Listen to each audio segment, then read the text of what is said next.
O meu pé está mais quente do que nunca. Estive na Liga Arena e acompanhamos juntos Atlético 3, Criciúma 1 para mais de 22 mil torcedores. A expectativa é que o Atlético tenha dado uma bica de vez na fase ruim com as 3 derrotas consecutivas e a torcida para que a gente mostre a nossa força neste fim de semana contra o Flamengo também na Liga Arena. Roda aí, Furacão, para falar um pouquinho mais sobre a vitória do Atlético. Furacão 3, Criciúma 1, roda aí.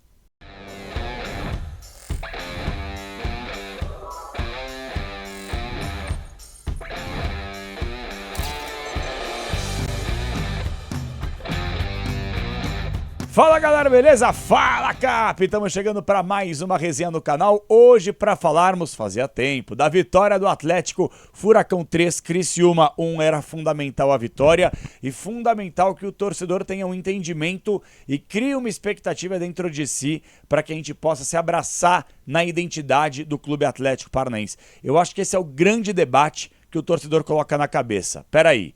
Qual é o Atlético de 2024? O Atlético do Cuca. É o que ganhou do Palmeiras na Arena Barueri, o que veio de vexames dentro da Copa Sul-Americana, o do primeiro tempo de ontem contra o Criciúma ou o do segundo tempo que o Atlético foi muito bem? Eu vou fazer uma análise do jogo e estive na Liga Arena. Ontem eu meti o biruta. Eu e a Brubru, nossa produtora aqui do canal, saí do jogo aberto ontem às 1h da tarde, peguei o carro, rasguei para Curitiba, cheguei, acompanhei o jogo. E aí depois participei da live do pessoal da Tretes, foi muito legal, agradeço demais toda a galera, o Furlan, a Thaís, um abraço pro Fontana, toda a galera, Vincenzo, o pessoal muito bacana que faz um trabalho muito legal falando do nosso Furacão.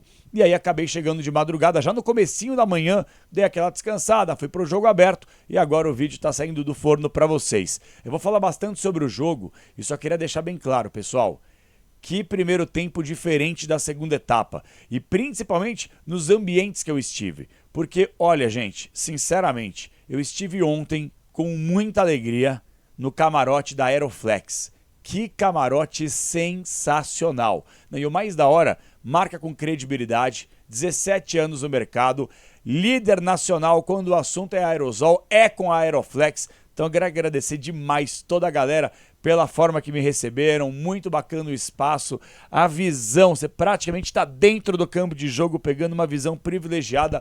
Beijo no coração, toda a galera do Aeroflex e também da Lu, do Weber, todo o pessoal que sempre quando eu vou para Curitiba me recebe muito bem por lá.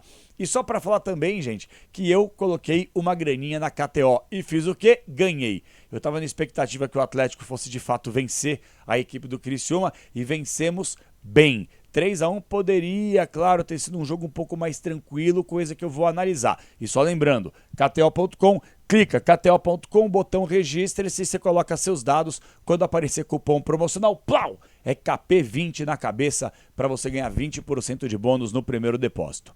Gente, anotei algumas coisas aqui, já pedindo para você colocar o seu likezinho, se inscrever no canal e compartilhar com geral. E eu quero debater com você, torcedor, sobre a vitória do Atlético. Eu vou ser chato e legal no vídeo de hoje, porque é o que eu costumo falar, é mais uma das frases feitas do futebol que é o seguinte: não é porque o Atlético perde que tá tudo errado e não é porque o Atlético ganha que tá tudo certo. Eu não vou chegar aqui, pegar o microfone e falar: boa, torcedor, tamo na parte de cima, lá no bloco do alto, vamos pra cima do Flamengo, vambora. Não. O time do Criciúma é muito bem organizado pelo Tencate. Até acho que se conseguir contratar mais uma ou outra peça na janela do meio do ano, não perder ninguém, Criciúma pode fazer um campeonato correto e permanecer na Série A, que é o principal objetivo deles. Agora, qual é o principal objetivo do Atlético no Campeonato Brasileiro? Eu respondo a você. Ontem na live da Tretes eu falei muito sobre isso. Eu não vou iludir o torcedor. O Atlético, e me arrisco a dizer que talvez nem o Flamengo, até porque o Flamengo foi muito prejudicado com a questão da Copa América, como o Palmeiras, como o Atlético, como o Galo. Todos foram prejudicados com jogadores que foram para suas respectivas seleções. Mas me arrisco a dizer que talvez nem o Flamengo, com o seu elenco milionário, tenha condições de vencer Copa do Brasil, vencer Libertadores e vencer Brasileiro. Então não vou chegar aqui pro torcedor e falar assim: é isso, torcedor, estamos na parte de cima, vamos ganhar o Brasileiro, vamos ganhar a Copa do Brasil, vamos para cima na Sul-Americana. Não vou fazer isso. Eu acho que o Atlético ele tem que entender o que ele quer na temporada. E a janela do meio do ano, o Atlético não pode errar. Ok, não vou falar da janela, vou falar do jogo de ontem. A escalação do Cuca, a gente fez até uma brincadeira nas redes sociais, eu fui muito cornetado aí pela família rubro-negra, aí tá tudo certo, cada um com a sua opinião. Eu coloquei o seguinte, na minha escalação ideal, eu, que não tô no dia a dia do CT, até porque nenhum repórter mais pode acompanhar o que acontece nos intramuros do CAT, do CT do Caju, eu queria ver o Gamarra jogar, ganhar uma sequência. E aí eu coloquei na minha prévia. Foi praticamente a mesma escalação do Cuca, mas eu tirei o Thiago Heleno e coloquei o Gamarra. Eu acho que o Thiago Heleno, ele vem jogando bem, mas ele vem oscilando demais. E o próprio Kaique Rocha caiu de rendimento nos últimos jogos, assim como o próprio Atlético como um todo. E ontem, o Atlético começa bem a partida contra o Criciúma. Torcedor apoiando, torcedor lá em cima, pressionando o time do Criciúma. O Atlético cria 2 oportunidades logo de cara e não consegue fazer o gol. A melhor delas, no levantamento do Zapelli, que o Nicão domina, finaliza e o goleiro do Criciúma faz uma ótima defesa. Ok. No lance seguinte, falha do Thiago Heleno e para mim falha do Esquivel, que não consegue acompanhar a marcação. O Léo Link sai para abafar, quase faz a defesa e o time do Criciúma faz o gol. Um gol de pelada, porque não existe a bola entrar no meio da sua zaga sem proteção na sua última linha defensiva, a bola sobe e ninguém consegue dar o combate, atacar a bola, e aí só sobra o Léo Link para tentar se matar, que quase ainda faz a defesa, e o jogador do Criciúma faz o primeiro gol. Ok. Esse é o lado ruim de eu ser chato, de eu falar, porra, não pode tomar o gol. O Atlético tá muito vulnerável, gente. O Atlético tá tomando gol de todo mundo. De todo mundo. O Atlético joga contra times semiprofissionais ou quase que amadores na Copa Sul-Americana e toma gol. Joga contra time de Série C na Copa do Brasil e toma 2. Pega qualquer time do Campeonato Brasileiro nesses últimos jogos e toma gol. É do Fortaleza, é do Criciúma. Acho que o último gol que não tomou foi do Palmeiras, um 2-0. E poderia ter tomado, mas dane-se, o Bento pegou o pênalti, tá lá pra isso mesmo. Então o meu ponto de vista é que o sistema defensivo do Atlético ele está vulnerável. O Eric fez um primeiro tempo ruim, medonho, o Christian sumido. E os piores da primeira etapa, disparadamente, Zapelli e Léo Godoy. Eu tava na live da Tretes ontem, como eu falei pra vocês, e só não votei no Zapelli como pior em campo, porque coincidentemente os dois foram substituídos no intervalo do jogo. O Matheus entrou muito bem pelo lado direito, jogou como um ponta praticamente e foi bem, apesar de eu criticar bastante o futebol do Matheus. Acho que ele é útil, mas eu espero muito mais o Léo Godoy.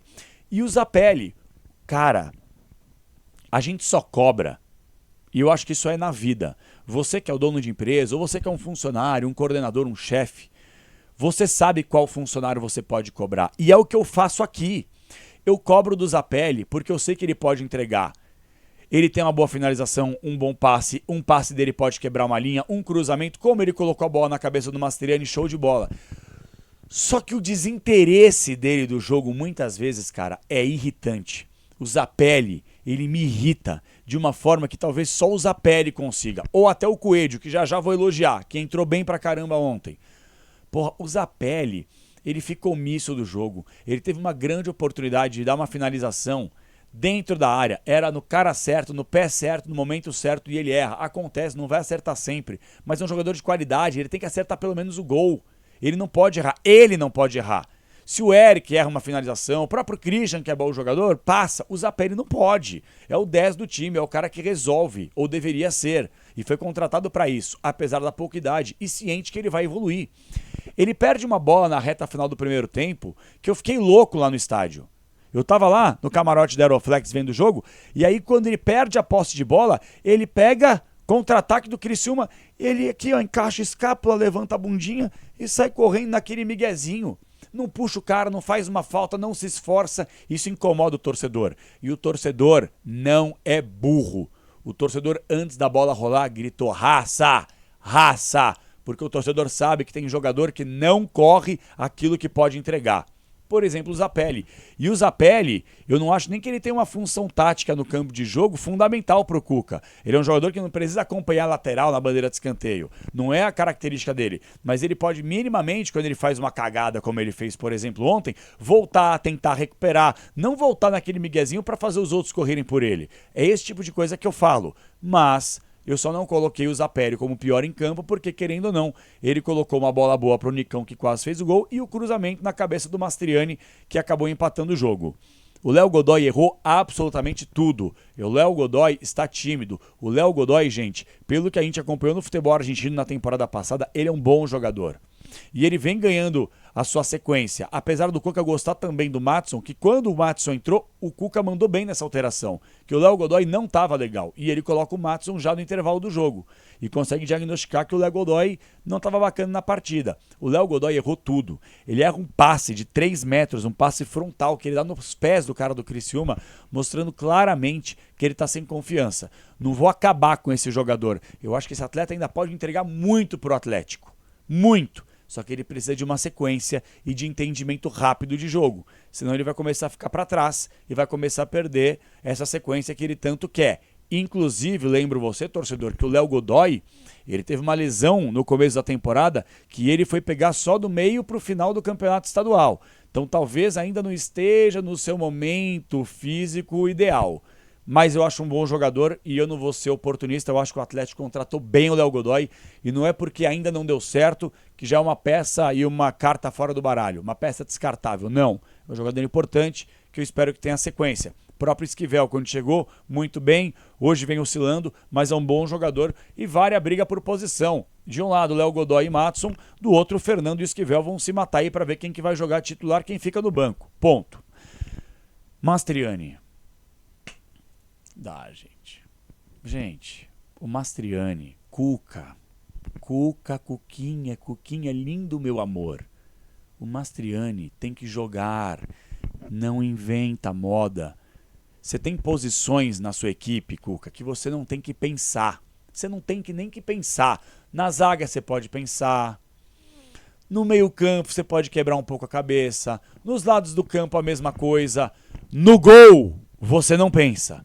É o Bento o titular. Ah, o Bento foi vendido. É o Léo Link o titular. Acabou. Já resolveu o seu problema. Ponto. No meio campo.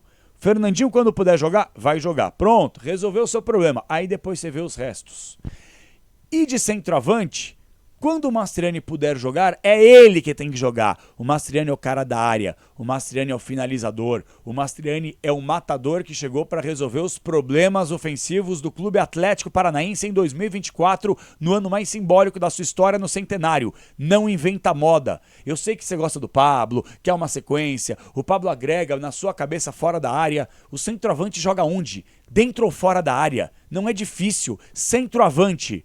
Centro da área, dá o ataque para fazer o gol, como o Mastriani fez, e cria, e sabe jogar, e quando joga fora da área, ele também sabe, não é um cabeça de bagre, não é um caneludo, não é só um trombador, é um belo de um atacante. O Atlético foi cirúrgico nessa contratação, e o Mastriani tem que ser o titular, que eu venho falando aqui há 12 mil anos, desde que ele chegou. Não existe esse cara não jogar, não existe esse cara contra o Fortaleza, entrar o Diorio e entrar o Julimar e não começar jogando com o Mastriani. E no jogo, no intervalo, você não voltar com ele, você voltar com o Julimar e com o Diorio.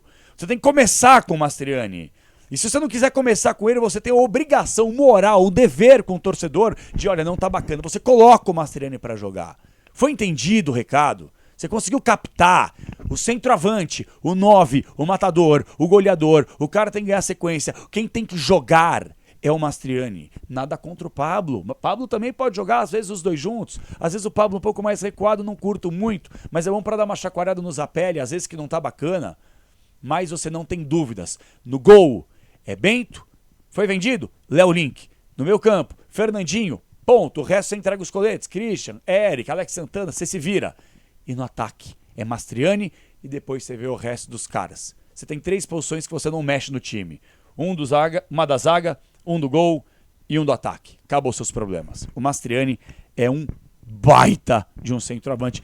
Ai, mas foi contra o Criciúma. Não importa, pode ser contra qualquer outro. É o tipo do cara que eu tenho confiança que se a bola cruzar na área e ele tiver uma chance só, não sei se ele vai fazer o gol, mas ele vai acertar, ele vai incomodar, ele não vai errar. Ele é muito bom jogador, esse cara. Como ele é bom. Tava no estádio ontem. Você vê o posicionamento dele, a forma com que ele se desloca, que ele escapa da marcação adversária. Que baita jogador é Gonçalo Mastriani, senhoras e senhores. Que acerto da diretoria do Atlético ter contratado esse cara. E valeu a pena. O Marcos Salum fez lá uma briga de braço forte com o Petralha, mas valeu a pena o esforço, porque esse cara é muito bom jogador e é ele quem tem que jogar. E esse é o cara do centenário do Atlético para meter os gols. A torcida pegou no pé quando terminou o primeiro tempo. Muitos vaiaram, outros aplaudiram, o pessoal pediu raça mais uma vez. De fato, não foi um grande primeiro tempo do Atlético. O segundo tempo não dava para piorar, porque o Cuca fez alterações corretas aqui. Vamos falar quando o Cuca erra, eu sou o primeiro a falar. Como contra o Fortaleza, errou feio. Contra o Criciúma, ele escalou o Léo Godoy, também teria escalado, e escalou o Zapelli, eu também teria escalado. E aí ele vê que os caras não jogaram nada na primeira etapa, tira o Zapelli, tira o Léo Godoy, e aí mexe no time. E principalmente quando ele mexe, colocando o Coelho pelo lado esquerdo, e eu estava exatamente próximo do Coelho jogou muito futebol ontem. Até o primeiro lance o pessoal pegou no pé, porque ele vai levar a bola para o fundo, escapar da marcação, e ele dá um tapa, a bola vai muito forte e se perde para a linha de fundo. O meu ponto aqui, turma, que eu queria deixar bem claro para vocês é o seguinte: o Coelho, eu já falei que eu sou um cara que eu não tenho mais paciência com o futebol dele. Só que eu não tenho paciência muitas vezes para você ver ele como titular, porque ele como titular não consegue corresponder. E eu acho que o melhor momento dele entre os titulares foi na temporada passada jogando como lateral com Wesley Carvalho, que não é a posição dele mesmo, de origem. Eu acho que o Coelho é uma peça ainda útil para entrar no segundo tempo. Precisa de uma correria, o outro ponta cansou, não tem o Canóbio, tá na seleção uruguaia, não tem... Beleza. E ele jogou bem ontem. Bola no travessão, criou oportunidades, fez o gol depois de um ano. Até a voz da arena, saiu! Depois de um ano, ele meteu um gol. E eu espero que possa dar cada vez mais a retomada de confiança para ele e que o Atlético possa contar com mais jogadores, porque não são só 11. Tem os caras do banco que são fundamentais, os caras ligados que saem e podem ganhar uma posição entre os titulares. Então, gente, foi uma vitória muito bacana, mais 3 pontos, bloco de cima, jogo no final de semana, Liga Arena, eu espero que ela completamente abarrotada contra o Flamengo. E olha, por mais que o Flamengo tenha muitos desfalques, o Flamengo ainda assim é o time a ser batido nesse Campeonato Brasileiro, é um time muito forte, mas na Liga Arena, com o apoio do torcedor e um time compacto e organizado, eu espero que esse jogo seja o divisor de águas do Atlético na temporada. Cuca, passa isso pro elenco, que isso é fundamental. Esse jogo contra o Flamengo é o divisor de águas daquilo que o Atlético quer ou não dentro do Campeonato Brasileiro. Rapaziadinha, é o Campeonato Brasileiro que a gente vai buscar, temos condições, então é o tipo do jogo que você não pode perder pontos. Ah, um empate? Acho que tá de bom tamanho também. É legal você não perder pontos em casa, contra adversários diretos do título e principalmente para que você possa entender qual que é a sua identidade da temporada. O torcedor até agora não sabe. É o time que ganhou do Palmeiras, é o time que passou vergonha na Copa Sul-Americana. Qual é o Atlético? O que esperar do Atlético na temporada? Qual é a identidade desse time? É um time que vai fazer um ótimo segundo tempo contra o Criciúma ou um primeiro tempo fraco contra o time catarinense? É o que passou vergonha na Sul-Americana ou o que jogou muito bem contra o Palmeiras na Arena Barueri? Qual é o Atlético do ano? Então eu acho que a resposta para essa pergunta vem no jogo de domingo, na Liga Arena, com o apoio do torcedor. Atlético, você tem potencial, você tem qualidade, tem condições de ganhar e pelo menos competir até o final das 38 rodadas do Campeonato Brasileiro? Então é esse jogo que você tem que ou ganhar ou empatar. Você não pode perder em casa. Perdeu em casa, você ainda rasga o pouco de confiança que o Atlético recuperou na vitória de ontem contra o Criciúma. Eu acho que o Flamengo ele tem um time melhor e vive um momento melhor que o Atlético. Mas é futebol, é na Liga Arena, na pressão, no caldeirão. A mentalidade dos atletas ela tem que ser diferente. O jogo contra o Flamengo não é só um jogo, uma rivalidade recente que se criou. É guerra no campo, com lealdade, aquela história toda. Nada de violência nas arquibancadas, até porque a torcida do visitante já esgotou seus ingressos e eu espero que seja um espetáculo maravilhoso nas arquibancadas e dentro do campo, com vitória do Atlético. Ou pelo menos um time organizado e competitivo, que possa responder essa pergunta: qual é o Atlético do Cuca de 2024? É aquele ou aquele? A resposta vem nesse final de semana contra o Flamengo na Liga Arena. Espero que vocês tenham curtido o vídeo. Quero agradecer de novo todos vocês que me receberam muito bem na Liga Arena. E em breve estarei aí, fazendo várias outras ações com a galera da KTO e com outras marcas que vão se juntar ao Fala Cap. o olho do furacão na internet para falar sempre das vitórias, dos empates e das derrotas, além das informações, todo o conteúdo exclusivo que você acompanha só aqui no Fala Cap, o nosso Clube Atlético Paranaense sempre em destaque para você. Tamo junto, galera, até a próxima e é vitória do Furacão. Abraço!